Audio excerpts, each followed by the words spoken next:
All right, Mary. Good to see you, bud. Hi. Hi, Yeah, I'm a little yeah. nervous about today. I don't know why, because Mike's gonna dig into my life. No. Yeah. I mean, like you're a fascinating person. Like that's a good thing. I don't mean Yeah, that in a bad way. sure. Um, we met for the first time in person in 2017, so it's been a while now. We've known each other for 8 years. Um, so I think it's kind of we're probably going to know each other for life. I think it's one of those things. Agreed. Agreed. There's We're some stuck with stats each around that. other. Yeah, there's some stats around that. It's like if you make a friend like after like 35 or something and you're together for more than 5 years, you're probably gonna like stick together for life. Love it. Right. You've been in this lane of raising money for like your whole career. This is the only thing you've really ever Yes. done outside of a couple of like, odd jobs here and there that everybody works when you're in school. Yeah. Um, When you look back on this journey, are you doing what you thought you would do when, let's say, you were in your early 20s, when you're coming out of school and stuff? Is this like what you thought you'd be doing? Okay, so the fundraising space, I have talked with several people who do the kind of work that I do. And we all are in agreement that nobody ever dreams of being a fundraiser when they grow up. This is not a career field that people, like they just think, "Oh, I'm gonna be in a nonprofit or I'm gonna go help people." I don't think that anybody ever aspires to do this job. But here's what I think is interesting is in college, I remember very specifically, it was like my freshman year at the University of North Dakota. And the professor says, basically write an essay on what you want to be. Like what do you want to do in the future? What do you want your life to look like? I very specifically remember saying that I love people. So it's like I knew I love people. That was a guarantee. I wanted to be an entrepreneur. I wanted to have a family. So it was like there was all these things, and I remember very specifically this professor says, that you wanna be an entrepreneur and you wanna have a family, and made it seem like that was almost near impossible. Like, you're gonna have kids, you're gonna have and all this stuff, and so I just remember that, and then, it wasn't until my junior year going into my senior year of college that I knew I wanted to work with nonprofits. I knew I wanted to help nonprofits raise money. I knew I was good at it because I had done it for my entire life. I'm the youngest of 7, so I have always, raised money, whether it was in a nonprofit setting or not, I was the nonprofit. I was the one benefiting from that, organization, but, yeah, so it was like it's really interesting all the, like, ways that God had shown me over the years, like, even the non-denominational stuff that you're gonna work with a lot of different ministries, a lot of different denominations. I was given, like, glimpses of it over the years, but it really wasn't until you and I met that all the pieces really started coming together. Mike, I know you and I have talked about it personally, but I mean, I had one of those moments where, like, I don't have panic attacks, I don't have anxiety attacks, I don't really have anxiety, period. But for some reason, when you and I met, it was like all of the pieces like fell into place, and I was like it all kind of just started to make sense. Like all the key things that I was doing that led up to the moment that we were together. And then it was like, yeah. And now that's all history, right? So, Yeah, it's wild when I hear your story because you're doing all of those things. You have a family, mhm, you're meeting lots of different people because you love all these people and you're helping them raise money. For me, I never looked at it that way because I always felt like I was very like job oriented. I was very task oriented, so much so that I can lose myself in it, which right? yeah. Like, oh, this guy once he locks in, he's like super obsessive. You can't like wake him up from it. And it's interesting because if I really pulled back and I've been digging into a lot of this, is that like what really are the codes that I live by in my life? Like if I really look at how I behave, it's I love to travel, I love to meet new people. So of course I'm in marketing.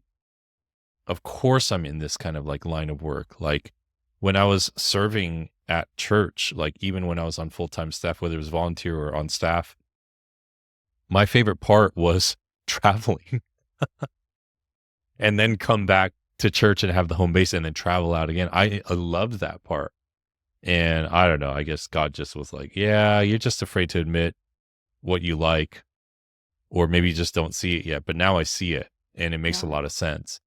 We meet a lot of interesting people through our work together, but I'm curious, who have been some of the really interesting, inspiring, impactful people in your journey up until this point?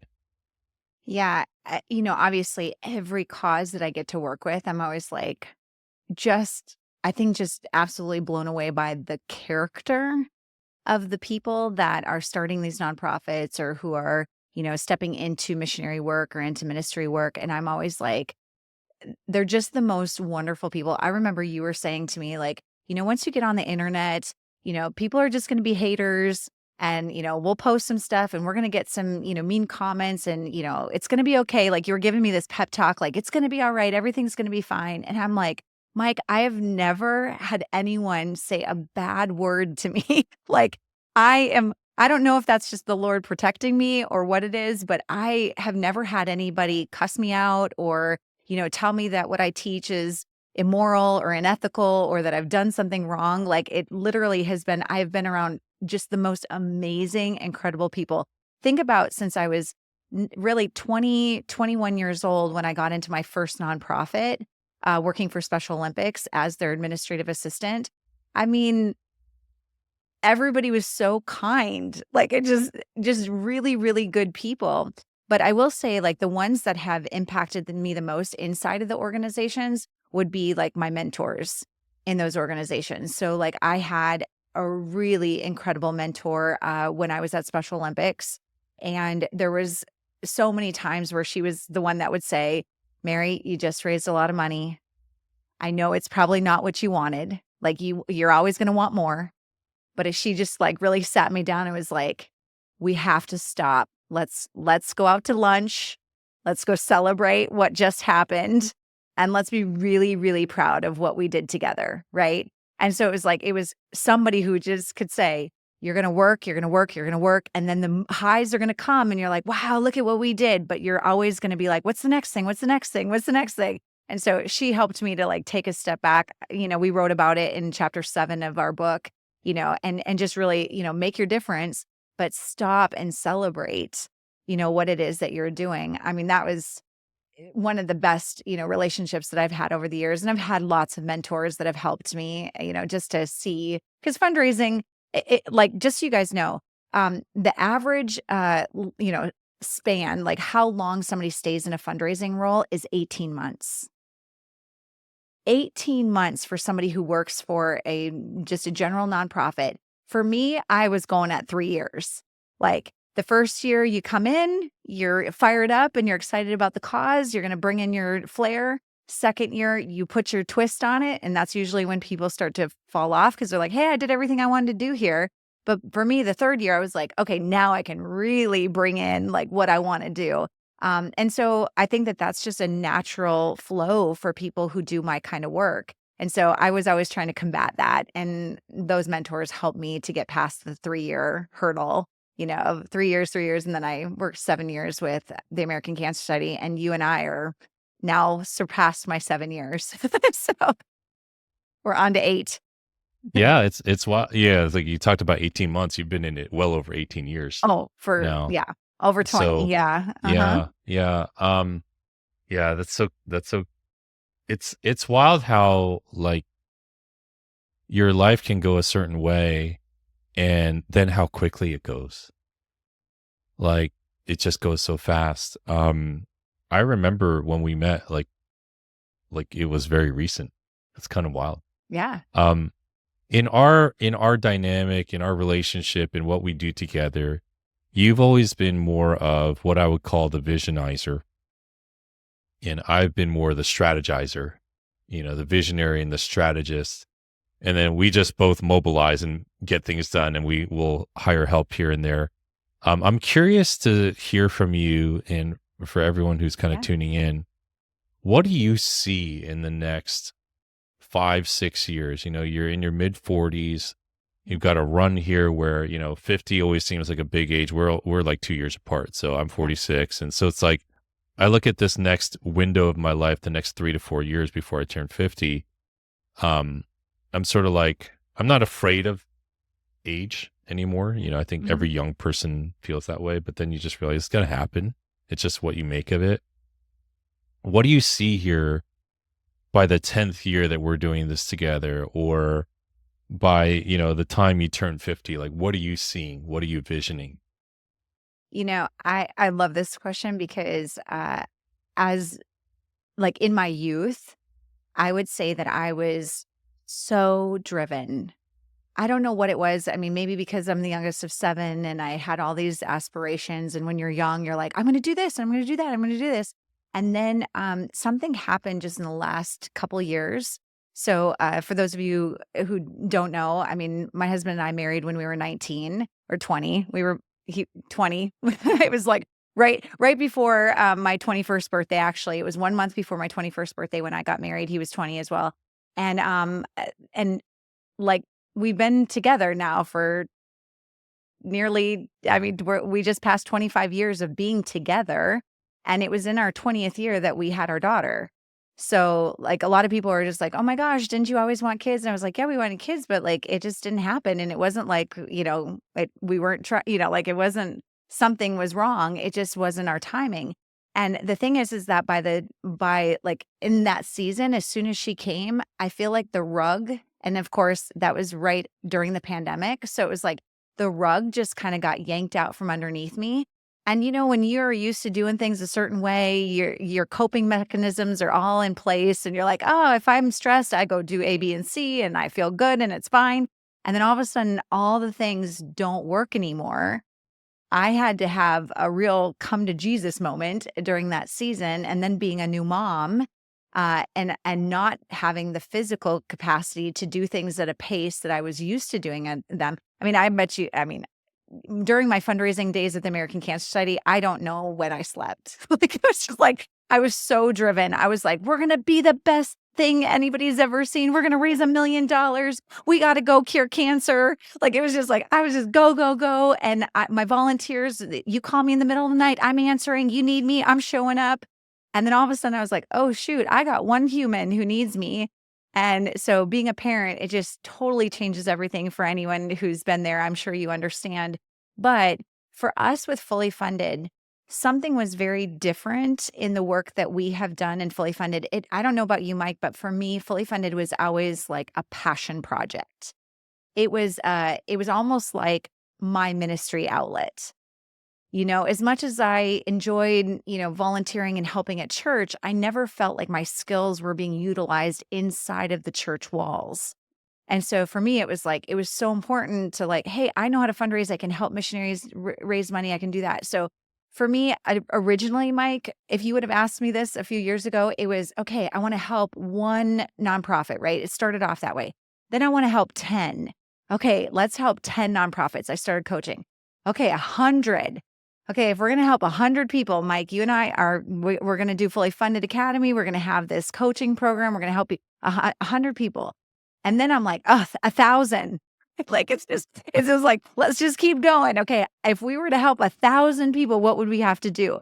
But then you and I, Mike, like, the book has sold. I mean, we're creeping up on 1,000 there. We have had so many downloads of our podcast, just even starting this YouTube channel, the number of people who are following us in our email list. I mean, we have well surpassed those numbers. But at some point, I was like, the scripture came back to me where it was like, help one. Like, then I was like, am I just trying to accomplish something? So I think for me, I've gotten into this place of authenticity and just, like, really sitting back and just being like, "God, what do you want? Like, what do you want?" And so, Mike, I wish I had a perfect answer for this. I wish I knew, like, that we tell our people, have goals and go accomplish them and all that things. But to be honest with you, I'm like, right now I'm about multiplication. It's been the season that I've been in that I'm like, if you and I teach a handful of people and they go multiply the message. That's why the book, I think, was so important to me. Was that I was like, as soon as the book came out, it was like the multiplication ability that we have is so great. So, I don't know. I'm like, I'm still kind of in this season of, like, dreaming, but also, like, being extremely content. And that is strange for me because I've been in such a season of go, go, go, but now I'm like in this next generation of life where I'm like, okay, I want to raise my daughter up to do way more than I've ever done. So what do I need to do to get her set up? And then our students, what do we need to do to get them set up? These sending organizations. We have had more sending organizations reach out to us than ever before to say, hey, can we train your materials in our program? Yes. So so that's the thing, the metrics, I'm like, you have 5,000 in the next 5 years, like, sure, great. I think in the end, I'm like, obedience is in authenticity, you and I having these conversations, helping people wherever they're at. I don't know, that's kinda where I'm at in this season of life. Yeah. Um, How have you, if at all, put in certain practices into your life so that you don't necessarily revert to that like crazy activity? Does Maya just like make sure that happens like just by default? Like, are there cut my things that have cut my helped you in knees your life? out from no. Yeah.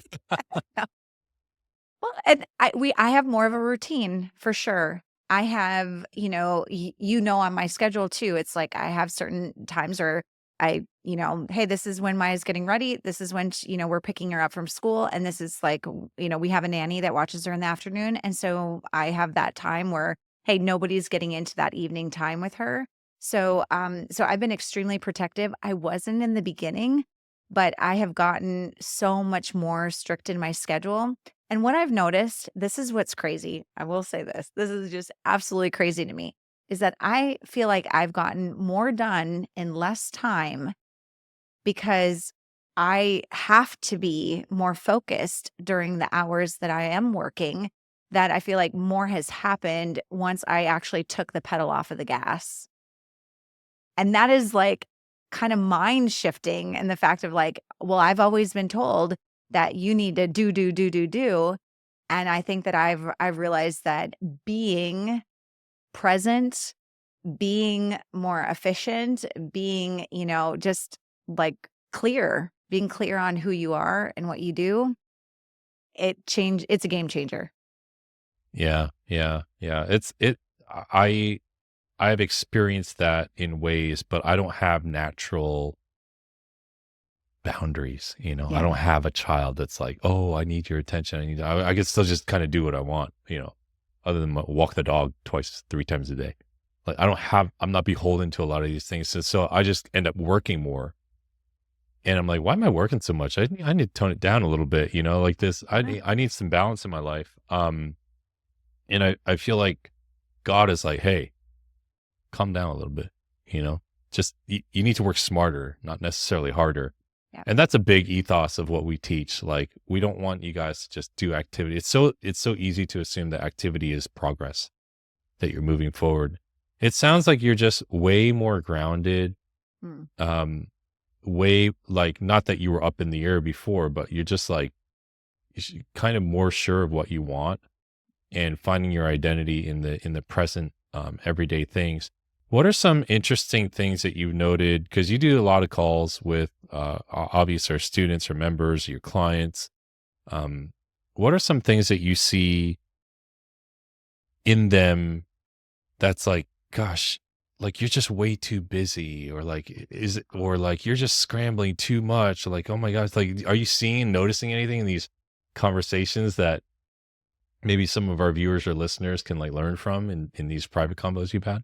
Absolutely. I was going to say this is so fitting that you asked this because I literally in the last 24 hours have had a hard conversation with one of my students who is me 10 years ago. I mean, literally male version of me 10 years ago. And I can see through the facade, right? Because I was like, I know you because I am you. And I was like, I don't think it's by chance that God brought us into each other's lives, like kind of one of those things where, and when you hire me as a coach, you're giving me permission to speak into areas of your life that you may not let other people access. And so, when I was having that conversation, it was a tough one But at the same time, I'm like, I'm coming from a place of real compassion because there's nothing wrong with it. It's just that is just really a veil over who God really wants you to be. And so I've had to have some moments where it's just like, what do you want to be when you grow up? Like, who do you want to be? How do you want to present yourself to the world? And do you want to put on a fake version of you, or do you want to be authentically who God created you to be? And those are some tough conversations. It's interesting because with me talking to people about money, right? Like, I mean, the intention, most people who are talking to me are like, hey, I need more money. Like, it's like, I have to figure out how I'm going to raise my support, become fully funded, or, hey, our ministry can't function on this minimal budget. I need more cash, build the building, do the things, right? And so I have to dig deeper than the surface. So when you're asking me a question, I'm always saying like, what's the question behind the question? There's always something that's underlying there. Like, how did you get in the position that you're in today and what's actually going on behind that? So I do a lot of probing questions to get behind it, to find out, do they have issues with finances? Like, are they afraid of actually making money? Are they afraid of actually accomplishing their goals? And it is mind blowing once you get past all that to be like, okay, I don't think your issue is actually getting money. I think your issue is that you actually don't believe it's possible. So one of my clients the other day, not the same one, but a completely different client, I was saying they want to raise $5 million. And I said, I don't think you have any problems finding $5 million. I'm telling you right now, your organization is amazing. $5 million is not your problem. What happens when you raise $5 million? That's the question. Do you have the structures and systems? Do you have the manpower to actually execute it? Somebody hands you a check. Are you ready to do it? And this came from a board member who's like, we did it before and it failed miserably. How can we do it again? And I'm just like, what's the fear? What's the fear behind that?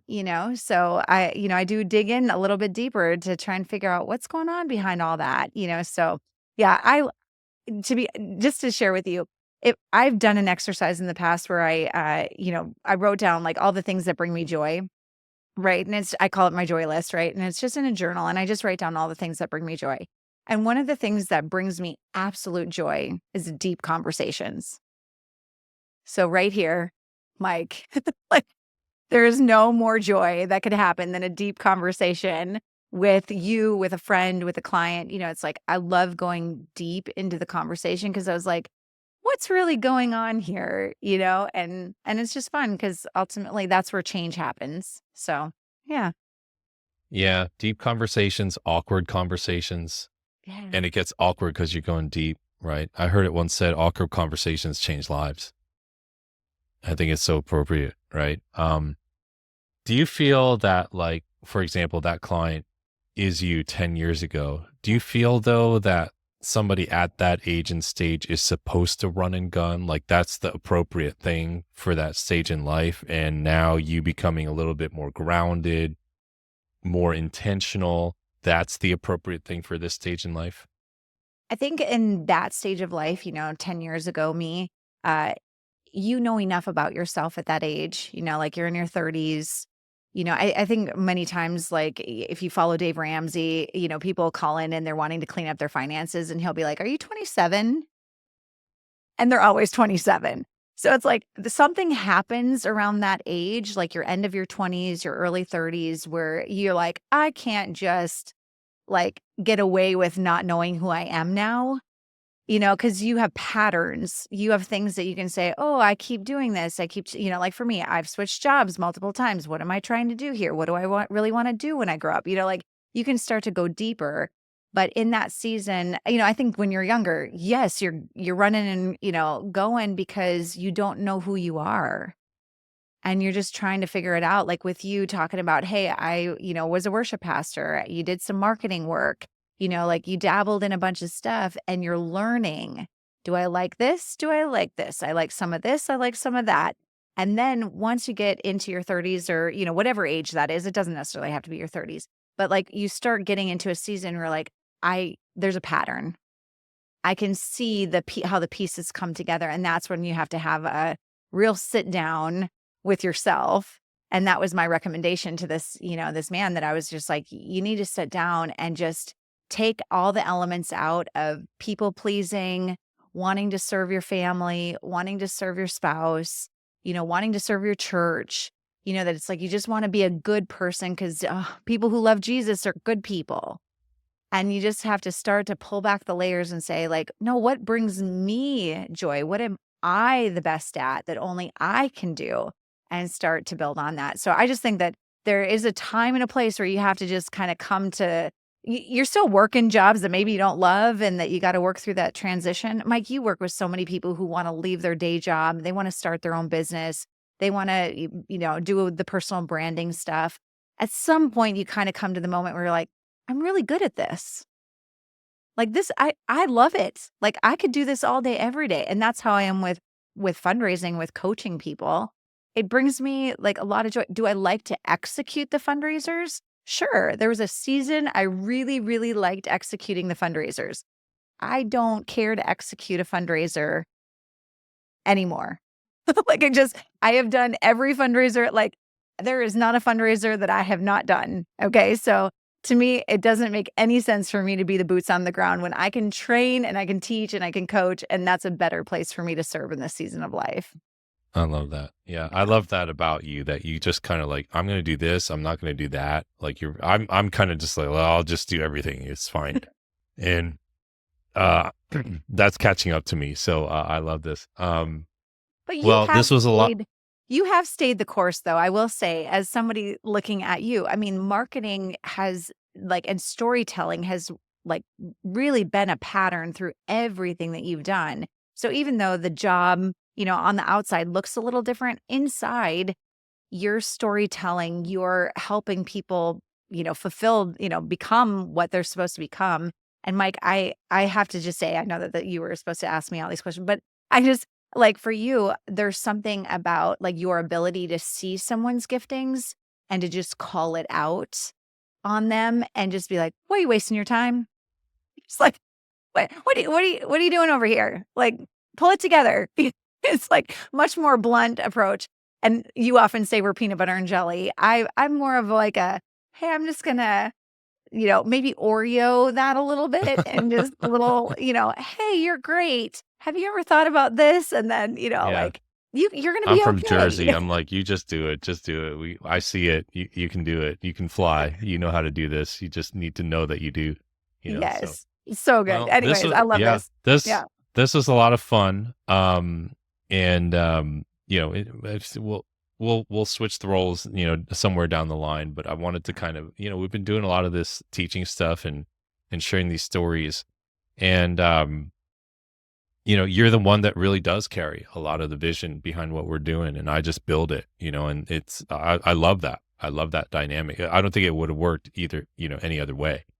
And now, for both of us, Fully Funded Academy has taken up more of what we do. Right, we're actually putting more time into it than we ever have. Yes. Which is really, really cool and very, very fulfilling and very fun. And so, we just hope we wanted to do this because we want you, in whatever ministry lane you're in, whatever is going on in life, to just kind of hear a real conversation from two fellow really busy people. You're busy as well. You're not alone in that. And we all have different assignments, but our identity is the same. We're all children of God, right? We're all Christ followers, and whatever assignment he gives us for a certain season or for a reason, to be able to navigate all these well with other people who are also doing what he's called them to do is a lot of fun. So, Mary, thanks for joining us today. Thanks for this and just giving us an inside peek. And I hope that all of you have been following Mary, get to know her a little bit more today. So, yeah, thank you guys, and thank you everyone. I have to just shout out to the people who are watching and joining, and maybe this is the first time you're meeting us. Just thank you for trusting what Mike and I teach, because I think sometimes trying new things is hard. And so, Mike and I have tested all this stuff, and we're just doing our best to give you some ideas and insight. So thanks for giving us a chance to speak into your lives. It means a lot. Yeah, absolutely. If you enjoyed this, please hit like. And if you haven't subscribed to the channel yet, please hit subscribe. Every person helps get word out about these videos. And make sure that you check out fullyfundedacademy.com/webinar. We have our first live training coming up very, very shortly. And if you are catching this after our live training date is over, you can still go there to that page and sign up for the replay and get it. Get all the information that you can. We don't hold that back from anybody. We want to inform you. Information, though, doesn't change lives. Taking action does. So we're giving you the roadmap. We're giving you everything that we know can help. And if you'd like to work with us to make sure you implement those things, just consider joining us in fullyfundedacademy.com. We're open year round. So till next time, God bless, be well. And Mary, I'll see you soon. Yeah, sounds great. Thanks, guys.